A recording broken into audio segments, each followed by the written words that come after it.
Hi everyone, welcome back for another whiskey review. Today looking to try this quite a special Glenlivet, and it seems like these series of reviews I'm doing now are, you could say, the greatest hits or a bit of sad sob story because I'm having a bit of clean out in a weird way and going through some of my whiskeys that I've been nursing for some time, and this one is pretty much gone. Hopefully it will last another week or so, but it's time to say goodbye to some of these bottles because they have been open some time, and yeah, it's time to say goodbye to them. This one in particular, the Glenlivet Nàdurra, which some of you might be familiar with. In New Zealand we've been getting the Nàdurra range, which has been their no age statement sherry cask Oloroso first fill ex-bourbon, and the peated one, which is aged in ex-peated whiskey cask. The barley itself wasn't peated, but this one's a little bit special. I found myself to be in Hawaii one time on 4 occasions, and ended up keep going to the same bottle store or the wine shop and spotted these things over there. What is this all about? Because I've never seen them in New Zealand, and I'm assuming these are USA only exclusive Glenlivet Nàdurra at age 16 years old, which is quite special. I like the Glenlivet. It's one of those pillars of Scotch single malts, that I fell in love with. The Glenlivet 15 for me was one of the earliest malt whiskies that I deeply fell in love with, and also wanted to discover more. So when I saw these bottles, I brought 3 of them back with me, and this unfortunately is the very last bottle from those 3 that I had. And very special whiskey. Something else I just wanted to point out. I see this quite a bit, in trade and other people commenting in Facebook groups and all that kind of stuff. This happens a lot more than you might think, it could happen, because I've had broken corks or corks that dissolve into the whiskey, broken and disappearing into the bottle. It's okay. Don't panic, Hopefully, like me, you have plenty of other bottles that you have killed before. You can pop another cork in there. The way I've been nursing this one in particular is it's been sitting in my shelf there, and the top of the bottle sort of hits the shelf above, so it just keeps it sealed and has kept the whiskey integrity intact. Well, let's see what's it like on the nose first. Oh, so good. Honey, rich, sweet honey. Just one thing I kind of glossed over, bottled in March 2014. So it has been sitting on a shelf for a long time, and I've had these for 2-3 years now. And I'm not entirely sure if they're still doing these for the US market. That rich honey, wow, so good, really, really good.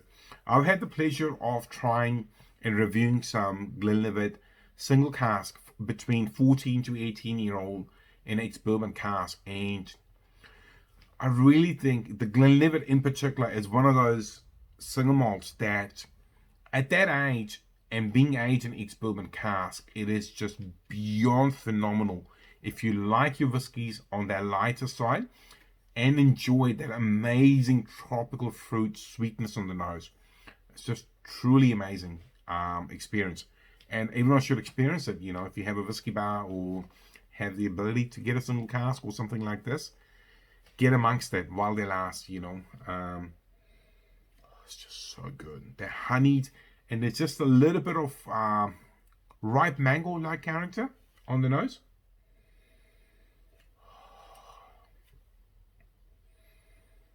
Really, really good.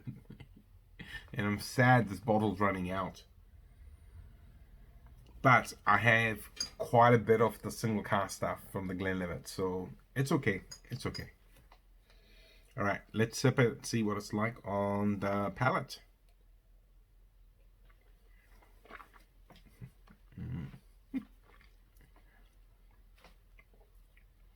so rich.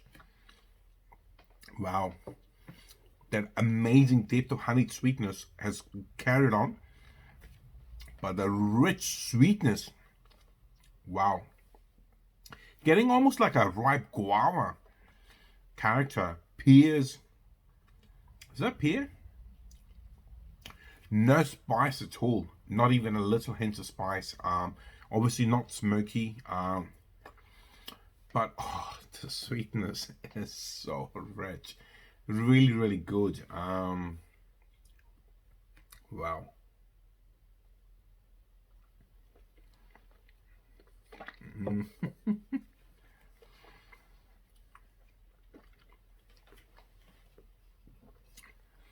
It's bottled only at 53.7%. So let's not say it's not low in ABV, but it's not incredibly high either. But the flavors are lingering for a long time. They are exploding. The sweetness is getting higher and higher. And so oily and so rich on the palate. Really, really good whiskey. Wow. So it does say it is batch made, but it doesn't say how many bottles were released. It just says batch 031B. But doesn't say anywhere on the back of the... No, it doesn't say how many bottles. It just says bottle March 14, 2014 and batch number. So this, assuming there's several batches out there, but USA is a big market, and I can understand why they've done something particularly for these guys, you know, the big Scotch whiskey market.